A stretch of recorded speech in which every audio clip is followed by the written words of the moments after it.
Morning and welcome to another episode of Wargaming in a Cave. Right, what have we got for you today? Well, we've got some World War II action.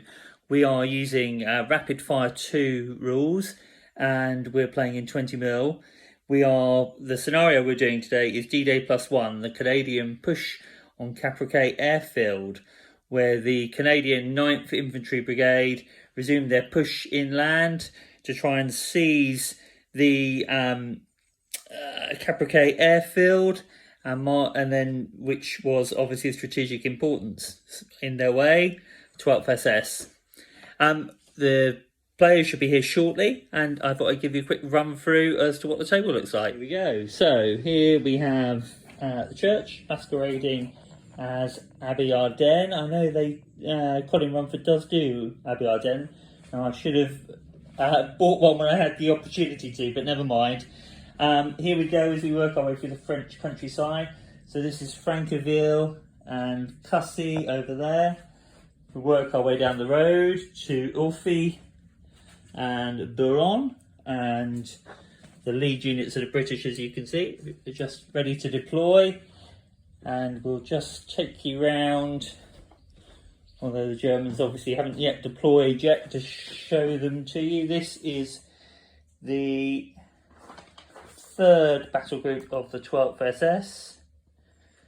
Figures are mainly Britannia. Can't see any exceptions in there. Nope, they all look like Britannias to me. There we go, battle group ready to go.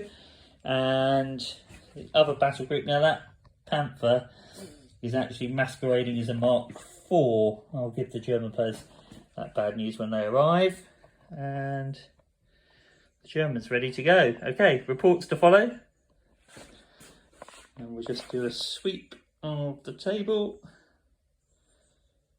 Quick update as we reach turn 4. If you're going to hear laughing in the background, that is because the British, having reached this village and the M10s negotiating the way around the rear of the village, then saw the church move, much to everybody's surprise. Anyway, we'll digress, we'll move on.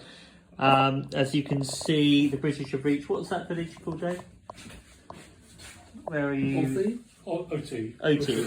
Unfortunately, the Germans, though, have reacted, taken out the lead honey, and as you can see, 12th SS lead elements are heading to cut the British off from their objective.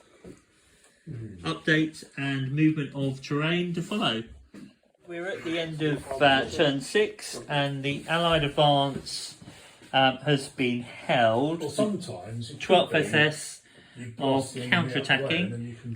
So far, only light damage has been exchanged on the two sides. Nothing's blown up apart from that honey.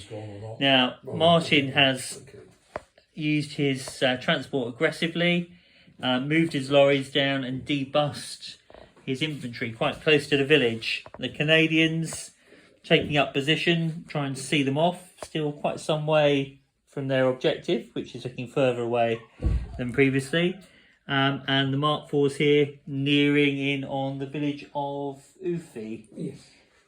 There we are at the end of turn 6. Oh, didn't mention that the tank destroyer is trying to creep round the back. No more building movements yet. Updates to follow. The end of turn 7 has seen some dramatic action. The Germans seized initiative and advanced towards the British. However, their shooting was not particularly great, and the Canadians counterattacked, knocking out one of the Mark IVs and damaging the others. Towards the village, the Germans have pressed on, debussing near and advancing towards the outskirts of Uffy. Canadian defenders, forgive me, await. Down here, the Germans pushed up towards the village, taken out one of the tank destroyers, having redeployed their Pack 40. We are at the start of turn 8. Yep. And the Canadians are still some way from their objective. Okay, we've just completed turn 8. As you can see, the He does have the Piat. the Germans have advanced back towards Ufi and caused serious casualties on the lead Canadian infantry unit. And they're pushing in towards the church. However, over on their flank, the Mark IVs have met their match and 3 of them have been destroyed. But this pressure on Ufi is stopping the Canadians from reaching their objective. So the Germans, despite those losses, are in a reasonable position currently. What? I think we are reaching towards the conclusion, aren't we, Martin? Without a doubt. I think we need the Typhoons. There's no target. He's retreated. The Germans, despite pushing forward, have suffered quite heavy casualties in front of the OT. and the Mark IV's obviously been knocked out earlier.